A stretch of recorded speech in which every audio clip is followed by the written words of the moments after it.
Hello everyone, welcome back to my channel success mantra by Riddhi Chandra. तो आज हम स्टार्ट करने वाले हैं एक पब्लिक पॉलिसी एंड गवर्नेंस, जो एक थीम भी है, यूनिट भी है यूजीसी नेट पेपर का। एंड जितने भी कॉम्पिटिटिव एग्जाम्स होते हैं पॉलिटिकल साइंस से रिलेटेड, उसमें इस टॉपिक से घूम फिर के सवाल ज़रूर से ज़रूर आता है। So let's begin. तो सबसे पहले हम स्टार्ट करने वाले हैं आइडिया ऑफ लोकपाल और लोकायुक्ता। तो देखिए गाइस, लोकपाल एंड लोकायुक्ता को समझने से पहले हमें इसके ओरिजिन पे जाने की जरूरत है। जब हम बात करते हैं लोकपाल या लोकायुक्ता की, तो जो ये आइडिया है ये अडॉप्ट किया गया है स्वीडन से। स्वीडन में इस आइडिया ऑफ लोकपाल या लोकायुक्ता को ओम्बड्समन कहा गया है। क्या कहा गया है गाइस? ओम्बड्समन। अब ये ओम्बड्समन का जो आइडिया है वो ओरिजिनेट होता है 1809 में, जहां पे ये रेफर करते हैं एक ऐसे ऑफिसर को जो कि एंटी करप्शन है। ठीक है, जो कि एंटी करप्शन है। और ये बात ये करता है कि जो भी जनरल पब्लिक है, उनको अगर कोई भी दिक्कत है या परेशानी है, तो उसका एक ग्रीवांस या रिड्रेसल मैकेनिज्म जो है ये अडॉप्ट करना चाहते हैं। अब इसी के साथ साथ हम क्या देखते हैं कि जो ओम्बड्समन का आइडिया है वो 1809 में तो इमर्ज हुआ है, ठीक है, बट इसका स्प्रेड जो है वो स्कैंडिनेवियन कंट्रीज में भी होना शुरू हो गया था। बट इसका जो रियल इमर्जेंस है वो 1962 में बिगिन हुआ है। क्यों है 1962 में इसका रियल इमर्जेंस? क्योंकि हम क्या देखते हैं, जितने भी थर्ड वर्ल्ड कंट्रीज थे, एक तो सबसे पहली बात वो इंडिपेंडेंट हो गए थे, और जब वो इंडिपेंडेंट हो गए तो most of them have adopted the path to democracy, that is the democratic, they have adopted the democracy and when they have adopted the democracy in the true form, तो हम क्या देखते हैं कि जब 1962 में न्यूजीलैंड अडॉप्ट करता है तो उसी के कारण क्या होता है कि जितने भी एशियन कंट्रीज हैं, आपके अफ्रीकन कंट्रीज हैं, इन सब में भी जो है धीरे धीरे इमर्जेंस स्टार्ट हो जाता है।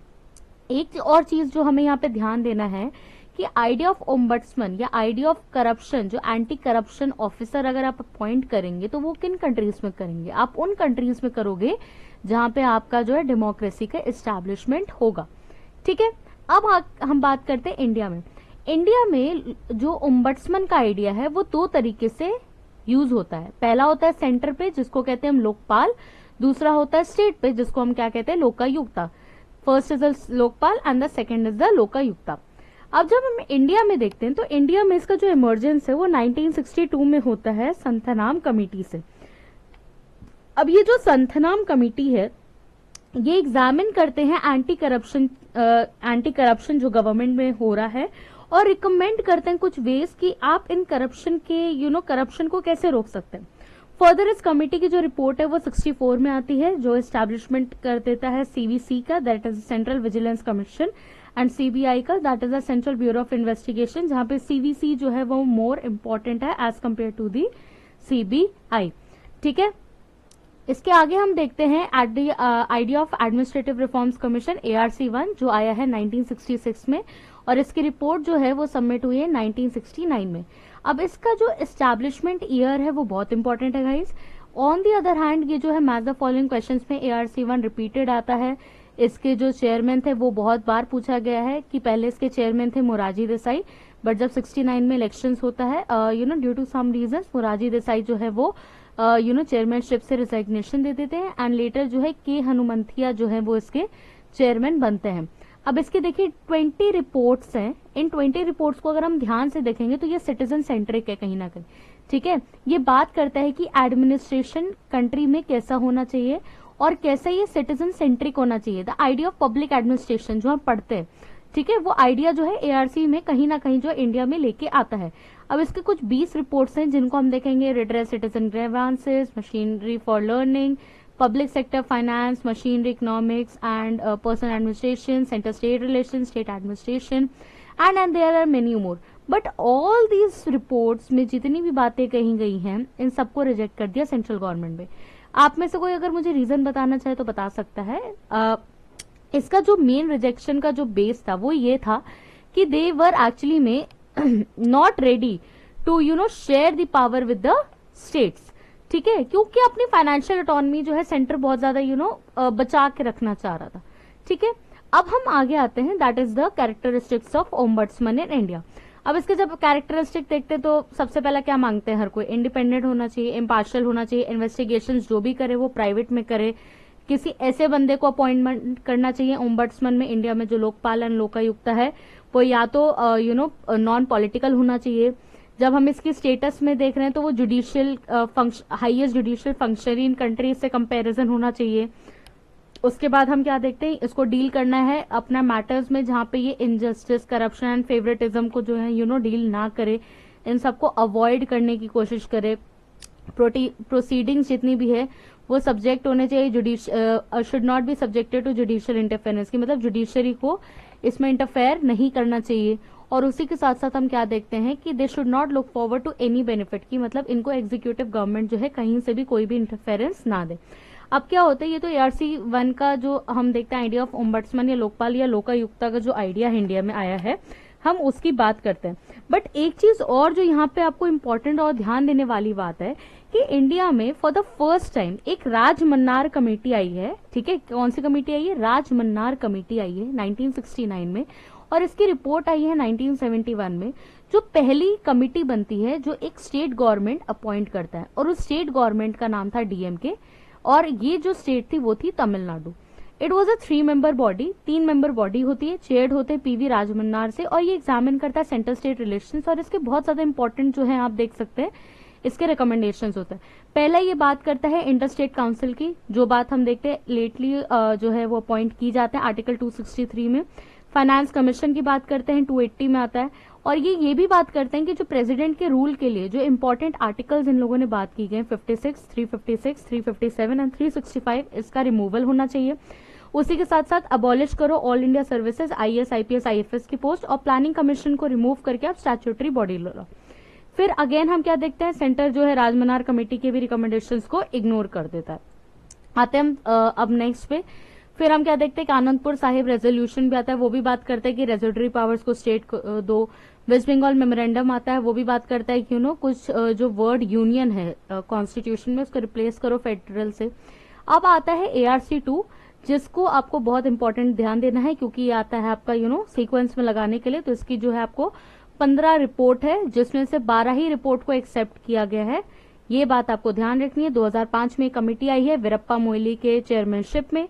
उसके बाद आप क्या देखते हैं कि इसकी रिपोर्ट जो है 2006 से 2009 के बीच में इसको सबमिट की गई है। अब इसका देखो सबसे पहला है RTI, दूसरा है अनलॉकिंग ह्यूमन कैपिटल, एथिक्स वाला है crisis management, public order, local governance, capacity building for conflict resolution, combating terrorism, social capital, e-governance, citizen centric, तो इन सब चीजों की इसने बात की है। अब हम जब देखते हैं कि 12 रिपोर्ट्स जो हैं वो एक्सेप्टेड हैं, और उसी के साथ साथ हम एक चीज और क्या देखते हैं कि जो 8th रिपोर्ट जो बात करे कॉम्बैटिंग टेररिज्म की, वो जो है हैंडल करेगा मिनिस्ट्री ऑफ होम अफेयर्स। अब 2013 में हम क्या देखते हैं कि एंटी करप्शन मूवमेंट आता है, जिसको हम अन्ना हजारे मूवमेंट से के नाम से भी जानते हैं, और ये जो है वो जन लोकपाल बिल की बात करता है, जो फाइनली इनके भूख हड़ताल या फिर हंगर स्ट्राइक के बाद जो है इम्प्लीमेंट होता है इंडिया में 2014 में।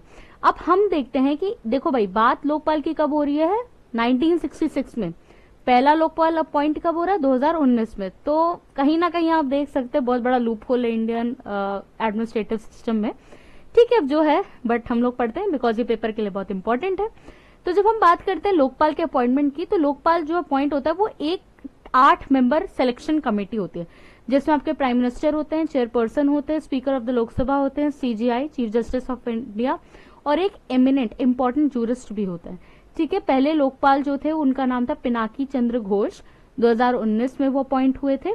और अभी के जो करंट हमारे लोकपाल कहाँ पे होता है गाइस, सेंटर पे होता है, वो है प्रदीप कुमार मोहंती। ठीक है, अब आते हैं हम नेक्स्ट स्लाइड पे अपने। अब हम क्या देखते हैं कि आइडिया ऑफ लोकपाल या एंटी करप्शन ऑफिसर के कुछ इंपॉर्टेंट फीचर्स, जो कि हमने ओम्बड्समैन का आइडिया देखा था उससे ही रिलेट है। इंडिपेंडेंट ऑफिस होना चाहिए, अपॉइंटमेंट जो है वो रिकमेंडेशन ऑफ कमेटी पे होना चाहिए। कोई भी ऑफिस ऑफ प्रॉफिट, मतलब कि अपार्ट फ्रॉम लोकपाल आप कोई भी बिजनेस या फिर अपना जॉब नहीं कर सकते हैं। इनका एक फिक्स टेन्योर होता है 3 साल का।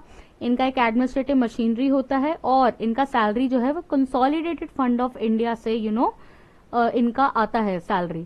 ठीक है, अब इनका जुरिस्डिक्शन एक बड़ी इंटरेस्टिंग सी चीज है कि आप जो है लोकपाल या फिर आप इनको जो है आप इनको इनके खिलाफ अगर आपको केस करना एंटी करप्शन का, तो वो एक्चुअली में जनरल पब्लिक करती है, और आपका जो जुरिस्डिक्शन है वो कहीं ना कहीं लोकपाल या लोकायुक्ता का बहुत लिमिटेड है इंडिया में, जैसे कि PM, ministers, MP, officials of the central government, और इनका एक फिक्स टाइम पीरियड है कि 10 साल तक का कोई भी केस जो है, अगर सपोज अभी 2024 चल रहा है तो 2014 तक के जितने भी केसेस हैं, मतलब 2014 से लेकर 2024 के बीच में, अगर आपको लगता है कोई anti corruption thing that has happened in the government, तो यू कैन ऑब्वियसली आप शिकायत या फिर अपना कंप्लेन कर सकते हैं लोकपाल या लोकायुक्ता को। तो इनका एक फिक्स्ड ज्यूरिसडिक्शन होता है जो हमें ध्यान देना है। नेक्स्ट हम समझते हैं इनका स्टेट्स में, ठीक है। सेंटर में तो लोकपाल होता है और स्टेट में आपके लोकायुक्ता होता है। तो ये बहुत इंपॉर्टेंट है, ये प्लीज आप याद करके जाइएगा। पहला स्टेट जो लोकायुक्ता एस्टैब्लिश करता है उसका नाम है महाराष्ट्र, देन बिहार आया था, यूपी, एमपी, आंध्रा, हिमाचल, कर्नाटका, असम, गुजरात, पंजाब, दिल्ली, हरियाणा। तो इनका पूरा सीक्वेंस है, 71 से स्टार्ट होता है एंड आपका खत्म होता है ये 1996 में। उसके बाद एक चीज और क्या याद रखनी है हमें कि जो लोकायुक्ता का जो अपॉइंटमेंट है वो कौन करता है, गवर्नर करता है, और उसका टेन्योर होता है 5 साल के लिए, as compare to the appointment of Lokpal. हम लोग यहाँ पे थे, अपॉइंटमेंट ऑफ लोकपाल ये एक 8 मेंबर की सिलेक्शन कमेटी होता है, जिसके साथ साथ हम क्या देखते हैं कि एक इम्पॉर्टेंट जूरिस्ट होते हैं, सीजीआई होता है, लोकसभा के स्पीकर होते हैं। तो थोड़ा डिफरेंस है जो हमें ध्यान देने की यहाँ पे जरूरत है, ठीक है। उसके बाद हम आ गए हैं अपने स्लाइड के एंड पे। So thank you so much guys for watching my video till the end. And अगर आपको मेरी वीडियो पसंद आती है तो अपने दोस्तों के साथ जरूर शेयर कीजिए, एंड मैं आपके लिए और भी बहुत ज्यादा इन्फॉर्मेटिव वीडियोस लाती रहूंगी। और हाँ, एक चीज और, इस टॉपिक को पढ़ने के लिए प्लीज आप ये जो रिपोर्ट्स ARC1 और ARC2 की रिपोर्ट्स है, जो मैं आपको दिखा भी सकती हूँ अपने स्लाइड में, देखिए ARC1 की जो 20 रिपोर्ट्स हैं और ARC2 की ये जो जितनी रिपोर्ट्स हैं, 12 रिपोर्ट्स तो एक्सेप्टेड है, तो 1 to 12 जो हैं उनको आप प्लीज लर्न कर लीजिए बाय हार्ट, बिकॉज इस सीक्वेंस में आ जाता है कि arrange the following reports of the ARC1 in the ascending और डिसेंडिंग, जो भी है क्वेश्चन उस हिसाब से सेट होता है। तो अगर आपको मेरी वीडियो अच्छी लगी हो, इन्फॉर्मेटिव लगी हो, तो like, share and subscribe to my channel. Thank you so much for watching my